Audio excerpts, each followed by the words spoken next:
My father showed up uninvited, three sharp knocks echoing through my apartment at midnight. He dropped a manila folder on my kitchen island, demanding $1,250,000 to cover Madison's latest gallery debts.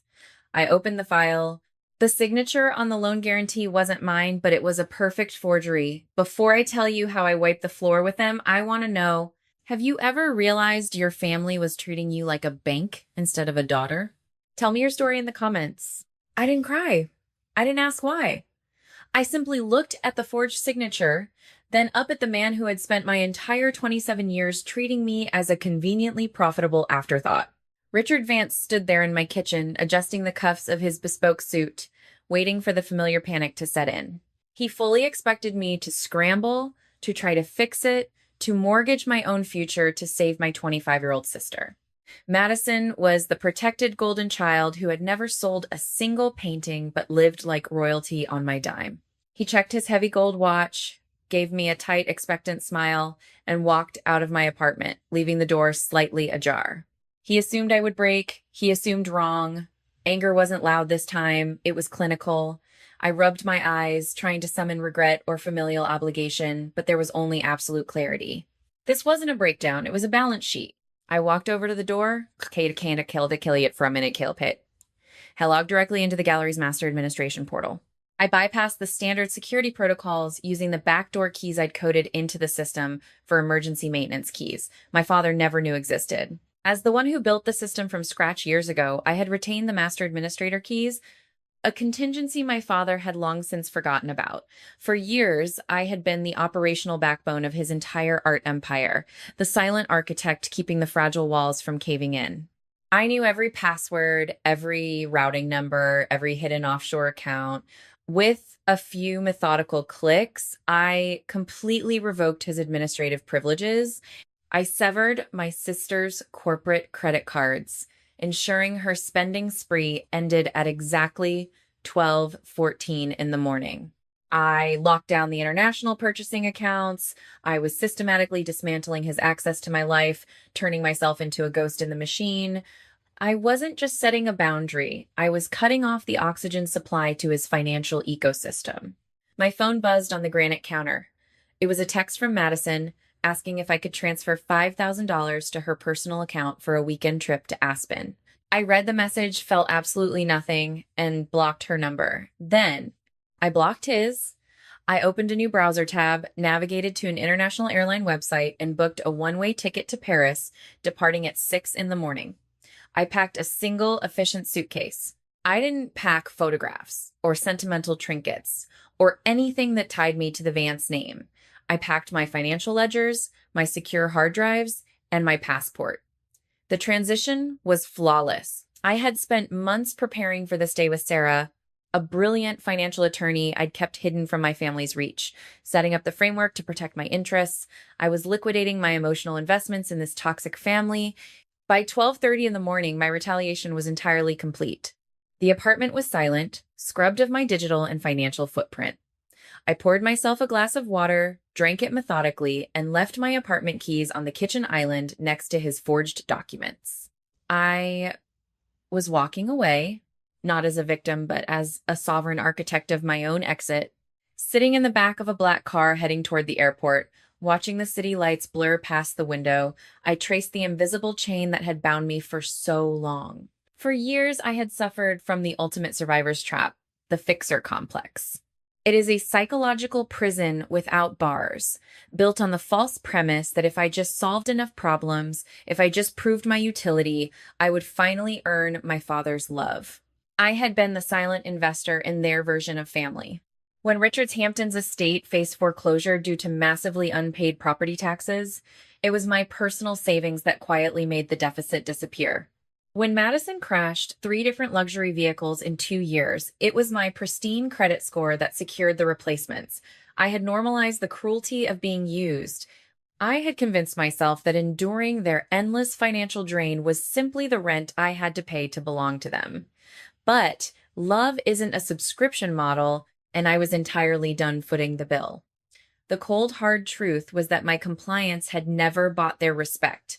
It had only subsidized their irresponsibility. Every time I bailed them out, I wasn't saving them. I was actively participating in my own exploitation. I looked down at my hands resting in my lap. They were perfectly steady. The nervous tremor that used to accompany any thought of disappointing my father was entirely gone. I realized then that my past silence wasn't a symptom of weakness. It was a mechanism of survival. I had endured because I thought I had to, but that quiet endurance had forged a resilience they could never comprehend. I had learned exactly how their empire functioned from the inside out. I knew the fragile, hollow architecture of their prestige. My silence had been a multi-year masterclass in observation. I was no longer the shattered martyr carrying the crushing weight of their mistakes. I was simply auditing the years I had wasted, finalizing the ledger to close the account. The car pulled up to the international departure terminal. I paid the fare, grabbed my suitcase, and walked through the sliding glass doors without looking back a single time. Thousands of miles away, the sun was beginning to rise over Europe. I was stepping onto a plane to cross an ocean, effectively erasing myself from the narrative they had written for me. I had paid my dues in full.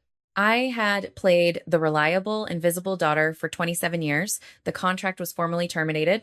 From this moment forward, every breath I took, every dollar I earned, and every decision I made belonged exclusively to me. I closed my eyes as the plane accelerated down the runway, feeling the incredible weightless velocity of a clean break. By the time I landed in Paris and connected my phone to the local cellular network, the digital fallout had already begun. Richard had realized I was gone. More importantly, he had realized the money was inaccessible. My attorney, Sarah, had forwarded me the chaotic, desperate trail of his escalation. He had arrived at the gallery that morning to find his master access denied, his accounts frozen, and his credit lines abruptly terminated. The panic must have been instantaneous and suffocating. But predators do not self-reflect. When cornered, they lash out. He immediately went on the offensive. He began leaking fabricated stories to our professional network, claiming I had suffered a severe mental breakdown and embezzled gallery funds to fuel a manic escape to Europe. He posted long, indignant paragraphs on social media, painting himself as the tragic, betrayed patriarch who was merely trying to save his troubled daughter. He showcased his entitlement publicly, demanding that his peers shun me, insisting that my professional reputation be destroyed. Reading his desperate smear campaign from a quiet cafe in the Marais district, I felt a profound, almost clinical sense of detachment. I understood exactly what I was witnessing. It was the illusion of power from an empty wallet. For his entire life, Richard had confused financial leverage with actual respect. He genuinely believed his status was an inherent trait, rather than a fragile facade rented with other people's money. Now that the funding was abruptly cut, his true nature was horribly exposed. He possessed no intrinsic value, no genuine authority. His identity was entirely dependent on the wealth he could extract from me. Stripped of that, he wasn't a powerful art collector. He was just a terrified, aging man throwing a public tantrum because his personal ATM had walked away. His narcissistic injury was bleeding out across the internet for everyone to see. He thought his public rage would intimidate me into coming back, into fixing the mess, into apologizing for cutting off his supply. He assumed I would desperately want to protect my reputation and cave to his demands, but he fundamentally misunderstood the rules of the game we were now playing. I wasn't playing defense. I was letting him exhaust his ammunition, letting him scream into the digital void while I sat quietly, drinking an espresso, and reviewing the forensic data Sarah was compiling. He thought this was a public relations battle. He didn't realize it was a criminal investigation. His erratic behavior, his public meltdowns, his frantic attempts to move hidden assets, it was all being meticulously documented. He was digging his own grave with every frantic post and every angry phone call. I watched his digital implosion with cold fascination. The man who had terrorized my childhood, who had loomed over my life like an invincible titan, was crumbling in real time, destroyed by nothing more than my absence. The shift from petty family drama to ruthless legal warfare was swift and completely devoid of emotion. Attorney Sarah called me on a secure line 3 days into my Parisian exile. She wasn't just a lawyer. She was a financial surgeon, and she had spent the last 72 hours slicing open my father's corporate anatomy. The audit results were absolutely staggering. This wasn't merely a case of Richard forging a single loan document to cover Madison's extravagant failures. That $1,250,000 demand was just the surface anomaly of a massive systemic rot. Sarah walked me through the ledgers with clinical precision. She showed me exactly how Richard had been systematically commingling gallery assets with his personal offshore accounts for years.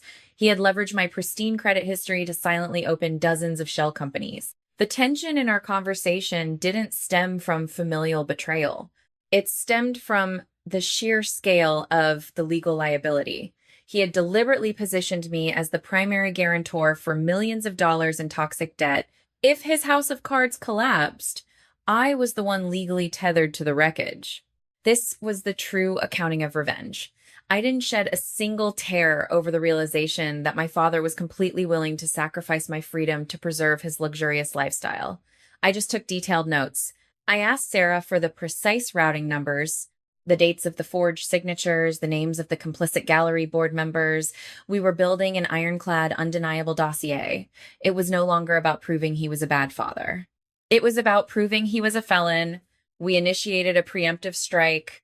We had been feeding sanitized leads to the regulators for months, and my dossier served as the final smoking gun evidence needed to expedite the federal warrant. Sarah filed an aggressive injunction to formally separate my legal identity from the Vance Art Group, submitting the forgery evidence directly to the federal financial regulatory authorities.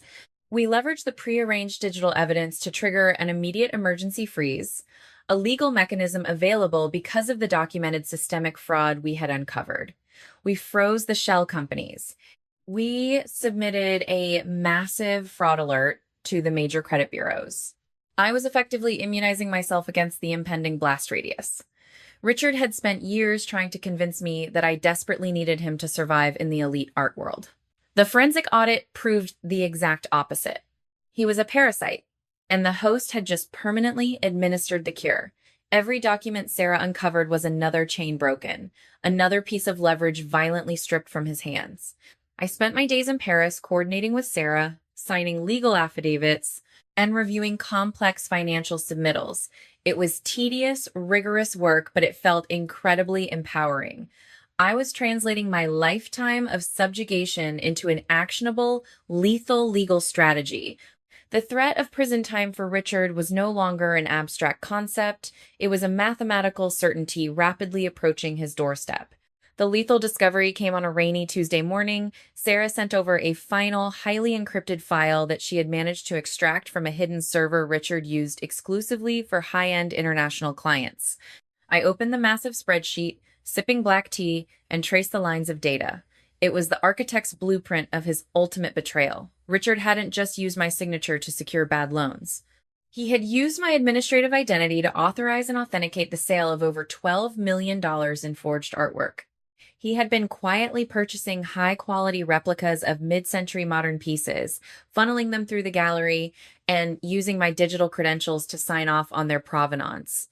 He was selling fake art to billionaires, and my name was on every single certificate of authenticity. The $1 million debt he demanded on that midnight visit wasn't for Madison at all. That was a calculated lie to panic me into compliance. The money was a desperate attempt to pay off a highly suspicious buyer who was threatening to bring in an independent forensic appraiser. He wasn't asking for a loan, he was framing me to take the absolute fall for a massive federal crime. If the authorities raided the gallery, the entire digital paper trail would point directly to the gallery manager, me. He had meticulously engineered a scenario where he would declare corporate bankruptcy, feign complete ignorance, and watch his own daughter go to federal prison so he could keep his offshore accounts completely intact. The sheer calculating malice of it was breathtaking. I didn't feel anger. I felt a cold, sharp appreciation for the absolute magnitude of his sociopathy. He had tried to bury me alive, but he had made one fatal, irreversible miscalculation. He forgot that I was the one who designed the gallery's complex digital archiving system. I knew exactly where the redundant backups were securely stored.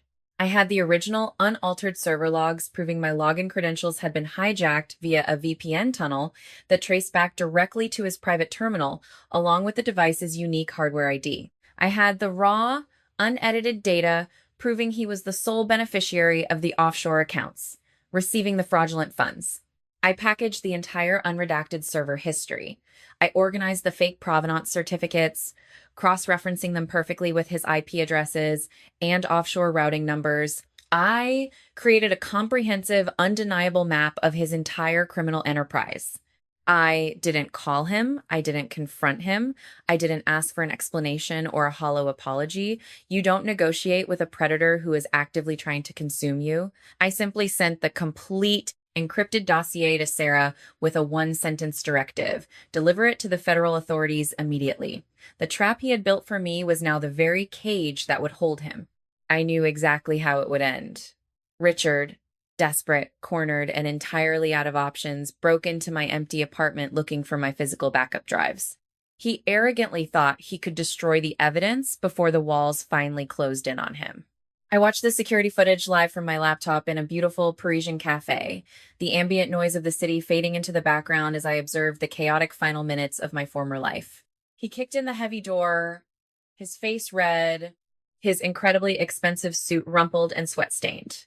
He tore through my pristine living room, violently pulling books off shelves, flipping cushions, hunting for the ghost he thought he could still control. But the apartment was completely sterile. There were no drives. There was only a single heavy cardboard box left sitting dead center on the kitchen island. He ripped it open frantically. Inside, there were no hard drives to destroy. There were just hundreds of printed pages, copies of the forged provenance certificates, bank routing numbers highlighting his hidden offshore accounts, the IP logs definitively proving his guilt, and sitting perfectly on top of the stack, a freshly printed copy of the federal subpoena that had been issued for his arrest exactly 1 hour prior. I watched his face drain of all color as he read the document. I watched the entire illusion of his power shatter completely into dust. 3 minutes later, the footage captured the heavy, synchronized footsteps echoing in the hallway. The federal agents breached the open door. I watched as they placed my father in handcuffs, reading him his rights right there in the kitchen where he had tried to extort me just weeks ago. I closed the laptop. The screen went black, severing my connection to that apartment, to that man, to that life forever. This is the ultimate justice of the planter, not the destroyer. I didn't just burn his empire to the ground out of spite. I dismantled his toxic infrastructure so I could finally cultivate my own fertile soil. I took the millions of dollars in legitimate, untainted gallery commissions that I had legally secured during my tenure, and I began planting new seeds. I purchased a small, sunlit studio in the 11th arrondissement. I started consulting for authentic, transparent European art collectives who valued actual expertise over manipulation. I wasn't defined by the destruction of the Vance name. I was defined by the sovereign, peaceful life I was actively building in its wake. The man who tried to frame his own daughter for a felony was sitting in a federal holding cell, stripped entirely of his wealth, his status, and his useless golden child. His legacy was a criminal record. My legacy was just beginning. I took a slow sip of my coffee, tasted the butter of the warm croissant, and breathed in the cool, crisp air of the city. The relief I felt wasn't a rush of adrenaline. It was the quiet, steady satisfaction of an audit successfully closed and a life reclaimed. The game was definitively over. I had executed the perfect exit, and the profound silence that followed was the most beautiful sound I had ever heard. Life now is remarkably quiet. There are no midnight ultimatums. There are no frantic texts demanding money for a sister who despises me. There is only the steady, predictable, beautiful rhythm of a life built entirely on my own terms. Madison, who once mocked my hustle, is now working minimum wage retail, forced to endure the same kind of unreasonable customers she used to treat like dirt. Richard is currently serving a 12-year sentence for wire fraud and art forgery. I do not visit the prison, nor do I entertain calls from his counsel. It is not an act of resentment, but a necessary closure, a final acknowledgement that our chapter has reached its logical conclusion. Cutting ties with them wasn't a failure of family loyalty. It was a non-negotiable prerequisite for my own peace. Society often tells us that blood is an unbreakable bond, that we must endlessly forgive those who share our DNA, no matter the cost. But toxic debt is toxic debt, whether it's financial or emotional. You cannot negotiate with people who view your boundaries as a personal attack on their entitlement. I've come to realize that closing the door on people who consistently harm you isn't an act of cruelty. It is the ultimate act of self-preservation. You do not owe your sanity to the people who broke it. You do not owe your future to the people who tried to steal it. Forgiveness isn't always for the other person. Sometimes it's the only way to set yourself free. But forgiveness doesn't mean allowing them back in. I forgave myself for taking so long to see the truth, and then I changed the locks on my life. My existence in Paris is filled with genuine connections, art that isn't built on lies, and a profound, unshakable quiet that I earned through absolute fire. If this story gave you the courage to set a boundary today, hit that share button. Let's get this message to someone who needs to hear it.